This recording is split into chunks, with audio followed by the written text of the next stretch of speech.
sobat-sobat mahasiswa, perkenalkan nama saya Novita Yanti, saya dari Prodi Bahasa dan Sastra Indonesia, semester 3 paralel dengan NIM 240503406 Universitas Sisingamangaraja Tapanuli Utara. Di video kali ini saya ingin menyampaikan materi tentang menulis kreatif sastra. Apa sih arti dari menulis kreatif sastra dan apa tujuannya untuk kita, terutama untuk Prodi Bahasa dan Sastra Indonesia dan calon-calon seorang penulis. Materi ini saya ambil dari buku yang ditulis oleh dosen pembimbing kami, yaitu Ibu Desi Manjuntak, SPD MM. Sebelum kita melanjut ke materi, kita harus tahu pentingnya menulis itu. Menurut saya, menulis itu bukan tentang banyaknya kata dan bukan tentang kita pandai mengeluarkan kalimat imajinasi dan bukan tentang tulisan kita harus bagus. Tetapi menulis itu tentang apa yang ditinggalkan. Artinya adalah menulis itu membuat kita menjadi diri kita sendiri. Kita bisa mengeluarkan emosional kita, mengeluarkan amarah kita tanpa orang tahu. Kita hanya meninggalkan tulisan tetapi bermakna dan tidak mengganggu siapapun di sekeliling kita. Tapi bukan berarti kita meninggalkan bagaimana cara menulis secara kreatif. Ya, menulis secara kreatif adalah merupakan aktivitas yang tidak hanya berfokus pada teknis dalam penulisannya, tetapi keberanian diri dalam berimajinasi dan mengekspresikan diri secara bebas. Dalam menulis, seorang penulis mengaitkan suatu perasaannya, menuangkan isi hati dan batinnya, dan pengalaman hidup agar seorang pembaca dapat lebih merasakannya. Dan kita menjadi seorang penulis juga lebih berekspresif dan lebih kreatif dalam penulisan. Apa tujuan dalam penulisan kreatif? Ya, tujuannya adalah agar dimana seorang pembaca tertarik dalam penulisan kita itu.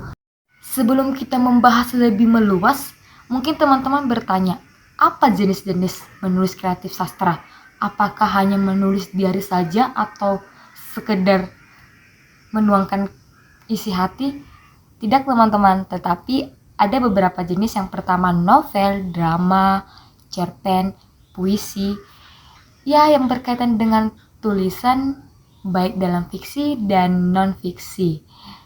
Tapi yang sering dipakai untuk mengekspresikan diri biasanya itu ada di puisi. Karena puisi itu dapat merasakan dan dapat mengeluarkan kalimat-kalimat sesuai keinginan kita.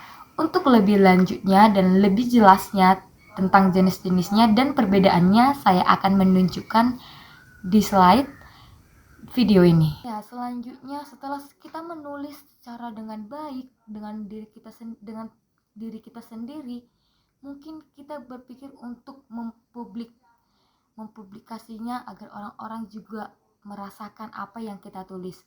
Sebelum kita mempubliknya, kita harus tahu secara teknisnya bagaimana. Seorang penulis bukan berarti harus pandai dalam penyuntingan, tetapi dasarnya harus tahu. Teman-teman penasaran ya, apa teknik-teknik dalam penyuntingan? Ya, penyuntingan tulisan itu ada beberapa tahap. Yang pertama dalam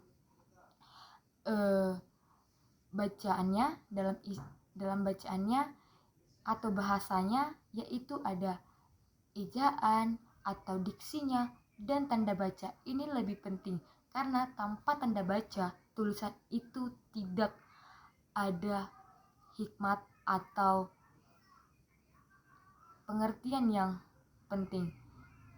Dan yang kedua ada isinya, yaitu alur ceritanya, logikanya, dan konsisten idenya. Kenapa harus konsisten? Ya, agar satu alur dan satu pengertian. Yang ketiga teknisnya, yaitu adalah format dan kerapian tulisan.